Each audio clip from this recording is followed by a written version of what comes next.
নমস্কাৰ আজি হৈছে 20 জানুৱাৰী অসমৰ লগতে ভাৰতৰ বিভিন্ন প্ৰান্তৰ পৰা আজি সন্ধিয়াৰ কেইবাটাও খবৰ আহি পৰিছে এই মুহূৰ্তত জনাইছো আজিৰ প্ৰথমটো খবৰ 18 বছৰৰ তলৰ শিশু কিশোৰীয়ে ব্যৱহাৰ কৰিব নোৱাৰিব ছ'চিয়েল মিডিয়া হয় ঠিকই শুনিছে এই মুহূৰ্তৰ খবৰ আমি জনাই যাম আমাৰ সমুদৰ্শকক যে ডাঙৰ খবৰ এই মুহূৰ্তত আহি পৰিছে যে 18 বছৰৰ তলৰ শিশু আৰু কিশোৰীয়ে ব্যৱহাৰ কৰিব নোৱাৰিব ছ'চিয়েল মিডিয়া একাউণ্ট ডিজিটেল তথ্য সুৰক্ষা আইনৰ অধীনত যুগুত কৰা হৈছে খচৰা 18 বছৰৰ তলৰ কোনো কিশোৰীয়ে খুলিব নোৱাৰিব ছ'চিয়েল মিডিয়াৰ account Facebook Instagram Twitter YouTube account খুলিব নোৱাৰিব কোনো কিশোৰে ছ'চিয়েল মিডিয়াৰ সকলো প্লেটফৰ্মতে নিষিদ্ধ কৰা হৈছে 18 বছৰৰ তলৰ শিশু আৰু কিশোৰক ডিজিটেল তথ্য সুৰক্ষা আইনৰ অধীনত যুগুত কৰা হৈছে খচৰা আৰু অসমত বলবৎ হ'ব এই আইন কেন্দ্ৰৰ লগতে প্ৰতিখন ৰাজ্যতে শীঘ্ৰে আহিব এই আইনখন আৰু কিশোৰ অপৰাধৰ প্ৰৱণতা ৰোধৰ বাবে কেতবৰ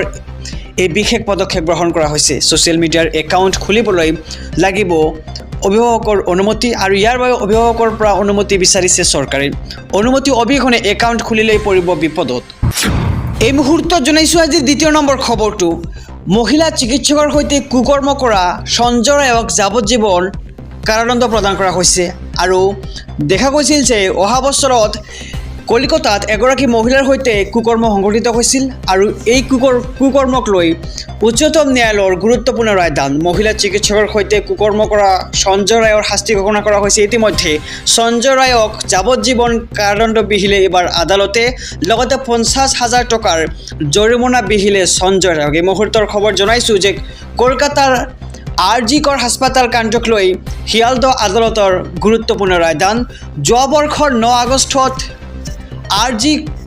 RG কাৰ হাস্পাতালত উদ্ধাৰ হৈছিল এগৰাকী মহিলা চিকিৎসকৰ মৃতদেহ আৰু কুকৰ্ম কৰি সঞ্জয় ৰায়ে প্ৰাণ লৈছিল শিক্ষাৰ্থী মহিলা চিকিৎসকগৰাকীৰ আৰু CCTV ফুটেজৰ পৰা পোৱা প্ৰমাণৰ ভিত্তিত কলকাতা আৰক্ষীয়ে গ্ৰেপ্তাৰ কৰে সঞ্জয় ৰায়ক পিছত কলিকতা উচ্চ ন্যায়ালয়ে গোচৰটো CBIক অৰ্পণ কৰে পৰৱৰ্তী সময়ত CBIৰ জিম্মালৈ প্ৰেৰণ কৰা হয় সঞ্জয় ৰায়ক আৰু মহিলা চিকিৎসকৰ সৈতে কুকৰ্ম কৰা সঞ্জয় ৰায়ৰ অৱশেষত শাস্তি ঘোষণা কৰা হয় এই মুহূৰ্তত জনাইছোঁ আজিৰ তৃতীয় নম্বৰ খবৰটো আমেৰিকাৰ 47 সংখ্যক ৰাষ্ট্ৰপতি হিচাপে আজি শপত গ্ৰহণ ডনাল্ড ট্ৰাম্পৰ ভাৰতীয় সময়তে আজি নিশা 10:30 শপত গ্ৰহণ অনুষ্ঠান আয়োজন কৰা হৈছিল আমেৰিকাৰ 47 সংখ্যক ৰাষ্ট্ৰপতি হিচাপে আজি ডনাল্ড ট্ৰাম্পৰ শপত গ্ৰহণ আজি দুপৰীয়া 12 বজাত শপত গ্ৰহণ কৰে ডনাল্ড ট্ৰাম্পে ভাৰতীয় সময়মতে আজি নিশা 10:30 শপত গ্ৰহণ অনুষ্ঠান আৰু আমেৰিকাৰ নতুন ৰাষ্ট্ৰপতি ডনাল্ড ট্ৰাম্পৰ কাৰ্যকাল আৰম্ভ হ'ব আজি শপত গ্ৰহণৰ বাবে ৱাশ্বিংটন ডিচিত ব্যাপক আয়োজন উপস্থিত থাকিব বিভিন্ন দেশৰ অতিথি আমেৰিকাৰ পৰম্পৰা ইনাগ্ৰেশ্যন ডেট শপত লয় নতুন ৰাষ্ট্ৰপতিয়ে প্ৰতি 4 বছৰৰ অন্তৰে ইনাগ্ৰেশ্যন ডেট অব্যাহত আছে এই পৰম্পৰা আজি দুপৰীয়া 12 বজাৰ পৰা পুনৰ নিৰ্বাচিত ৰাষ্ট্ৰপতি ডনাল্ড ট্ৰাম্পে চমজি লৈছে সকলো কাৰ্যভাৰ আৰু সাধাৰণতে ৱাশ্বিংটনৰ কেপিটলৰ সুদৃশ্য ৱেষ্ট লনৰ অস্থায়ী মঞ্চত ৰাষ্ট্ৰপতিয়ে শপত লয় কিন্তু এইবাৰ প্ৰচণ্ড শীতৰ বাবে কেপিটল ৰাণ্টুণ্ডাৰ প্ৰাসাদত হ'ব শপত গ্ৰহণ অনুষ্ঠান আৰু বিগত 40 বছৰত প্ৰথমবাৰৰ বাবে এইবাৰ ৱেষ্ট লনৰ অস্থায়ী মঞ্চত নহয় শপত গ্ৰহণ অনুষ্ঠান আৰু ট্ৰাম্পৰ লগতে উপ ৰাষ্ট্ৰপতি JD ভেন্সেও একেখন মঞ্চতে শপত গ্ৰহণ কৰিব আৰু উচ্চতম ন্যায়ালয়ৰ মুখ্য ন্যায়াধীশ জন ৰবাৰ্টে দ্বিতীয়বাৰৰ বাবে শপত বাক্য পাঠ কৰাব আৰু ইলন মাস্ক জেফ বেজফ মাৰ্ক জুকাৰবাৰ্গৰ লগতে চীনৰ ছ'চিয়েল মিডিয়াৰ টিকটকাৰ মুখ্য কাৰ্যবাহী থাকিব শপত গ্ৰহণ অনুষ্ঠানত আৰু শপত গ্ৰহণ লৈ আমন্ত্ৰণ জনাইছে আমেৰিকাৰ বিদায়ী ৰাষ্ট্ৰপতি জো বাইডেনৰ লগতে কেইবাগৰাকী প্ৰাক্তন ৰাষ্ট্ৰপতিকো উপস্থিত থাকিব বিল কেপ্টেইন জৰ্জ W বুছ আৰু পত্নী মিচেল ওবামাসহ আৰু ভাৰতৰ বিদেশ মন্ত্ৰী S জয়শংকৰক ট্ৰাম্পৰ শপত গ্ৰহণ অনুষ্ঠানত উপস্থিত থাকিব ভাৰতৰ উদ্যোগপতি মুকেশ আম্বানী আৰু পত্নী নীতা আম্বানীকো বিশেষ নিমন্ত্ৰণ জনোৱা হৈছে ৰাজ্যবাসীৰ বাবে এটা ডাঙৰ খবৰ 26 জানুৱাৰীৰ পৰা আহিব UCC আৰু সলনি হ'ব কেইবাটাও নিয়ম UCCৰ বিৰোধিতা এইবাৰ মুছলমান সমাজৰ এই মুহূৰ্তৰ খবৰ আমি আপোনালোকৰ মাজলৈকে লৈ আহিছোঁ যে অহা 26 জানুৱাৰী অৰ্থাৎ গণৰাজ্য দিৱসৰ দিনাই বলবৎ হ'ব পাৰে UCC আহিলে দেশৰ কেইবাটাও নিয়ম সলনি হ'ব ইউচিচিৰ বিৰুদ্ধে লাখ লাখ মুছলমান ৰাজপথলৈ ওলাই অহাৰ হুংকাৰ প্ৰদান কৰা হৈছে। বিবাহ বিচ্ছেদ, দত্তক লোৱা আৰু উইলক লৈ নিয়ম সলনি হ'ব ইউচিচি আহিলে, আৰু মুছলমান সম্প্ৰদায়ৰ কন্যাৰ বিবাহৰ ন্যূনতম বয়স 13 বছৰ উলংঘা।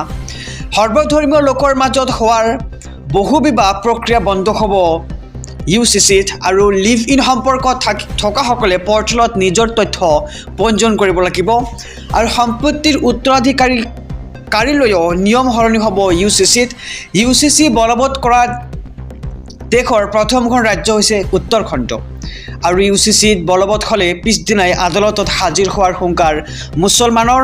ইউচিচিৰ বিৰোধিতাৰে কেইবাটাও মুছলিম সংগঠনে সাব্যস্ত কৰিব বিশাল প্ৰতিবাদ। এই মুহূৰ্তৰ খবৰ আমি জনাইছোঁ যে অহা 26 তাৰিখ অৰ্থাৎ গণৰাজ্য দিৱসৰ দিনাই দেশত বলবৎ হ'ব পাৰে ইউচিচি, আৰু ইউচিচি আহিলে কেইবাটাও নিয়ম সলনি হ'ব।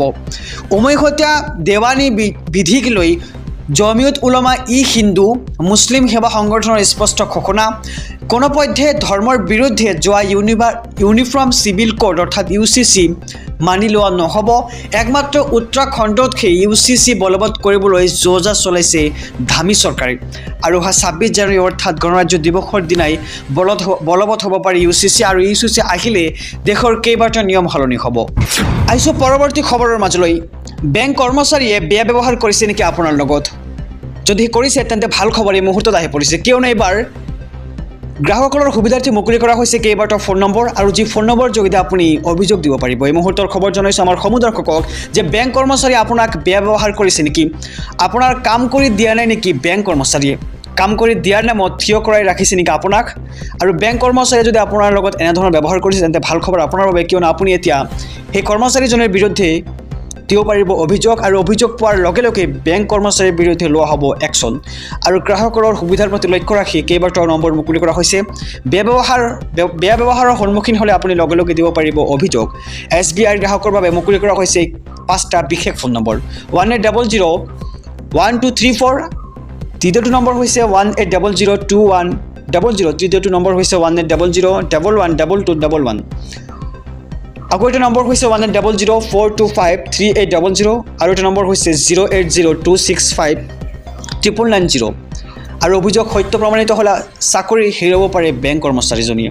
আৰু crcf.sbi.co.in CCF যোগে আপুনি দিব পাৰিব অভিযোগ। আৰু HDFC বেংকে মুকলি কৰা নম্বৰটো হৈছে 9957193333, আৰু এক্সিছ বেংকেও গ্ৰাহকৰ বাবে মুকলি কৰিছে এক বিশেষ ফোন নম্বৰ 1800-209-557। ইয়াৰ লগতে মুকলি কৰা হৈছে 1860-419-5555। আৰু বেংকসমূহে সঁহাৰি নজনালে RBIকো অভিযোগ দিব পাৰিব আপুনি।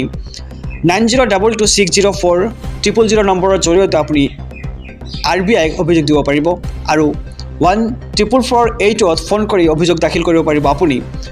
cms.rbi.org.in জৰিয়তে আপুনি অভিযোগ দাখিল কৰিব পাৰিব। আৰু বেংক কৰ্মচাৰীয়ে আপোনাক বেয়া ব্যৱহাৰ যদি কৰিছে তেন্তে আপুনি এইকেইটা পদ্ধতিৰ জৰিয়তে অভিযোগ দিব পাৰিব।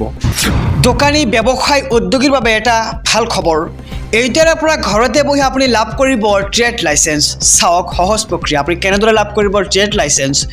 দোকানী ব্যৱসায় উদ্যোগীৰ বাবে এটা ডাঙৰ খবৰ এই মুহূৰ্তত আহি পৰিছে। ট্ৰেড লাইচেন্স সন্দৰ্ভত দোকানী ব্যৱসায়ীসকলৰ বাবে এই খবৰ। এইটাৰ পৰা অতি সহজতে লাভ কৰিব ট্ৰেড লাইচেন্সখন। ইয়াৰ বাবে আপুনি যাব নালাগে কোনো চৰকাৰী কাৰ্যালয়লৈ। আপুনি ঘৰতে বহি সেৱা সেতু পৰ্টেলত কৰিব পাৰিব আবেদন, আৰু অতি সহজতে আপুনি অনলাইনত দিব পাৰিব কৰ আদিও। ট্ৰেড লাইচেন্সৰ বাবে আপুনি প্ৰথমে সেৱা সেতু পৰ্টেলত যাব লাগিব। ইয়াৰ পিছতে আপুনি ক্লিক কৰক ৰেজিষ্টাৰ টেবত। আপুনি কেনেকৈ কৰিব আমি সবিশেষ জনাইছোঁ, আপোনালোকে মন দি শুনি ল'ব। ইয়াৰ পিছত আপুনি ক্লিক কৰি দিব লাগিব নিজৰ নাম, মোবাইল নম্বৰ, ইমেইল ID, ৰাজ্য আৰু পাছৱৰ্ড। আৰু ইয়াৰ পিছত আপুনি লগইন কৰক। লগইন টেবত গৈ আপুনি ক্লিক কৰক, আৰু লগইন হোৱাৰ পিছতে ওলাই আহিব এপ্লাই অনলাইন টেব, আৰু ইয়াৰ পিছত আপুনি বিচৰা সেৱা বাছনি কৰক। যদি আপুনি ট্ৰেড লাইচেন্স বিচাৰে তেন্তে ট্ৰেড লাইচেন্সৰ সেৱা বাছনি কৰক, আৰু এই বাছনি কৰাৰ পিছতেই এখন প্ৰপত্ৰ ওলাই পৰিব আপোনাৰ সন্মুখত, আৰু প্ৰয়োজনীয় নথিসমূহ এই পত্ৰখন আপুনি পূৰণ কৰিব লাগিব। আৰু আপোনাৰ নাম ঠিকনা শুদ্ধভাৱে দাখিল কৰাৰ পিছত আপুনি দিব লাগিব সেৱা মাচুল। আৰু সফলতাৰে এই কাম হোৱাৰ পিছতেই আপুনি লাভ কৰিব একনলেজমেণ্ট শ্লিপ। আৰু SMS-ৰ জৰিয়তে আপুনি ধন প্ৰাপ্তিৰ মেছেজ লাভ কৰিব। ইয়াৰ পিছতে আপুনি লাভ কৰিব ট্ৰেড লাইচেন্স ঘৰ।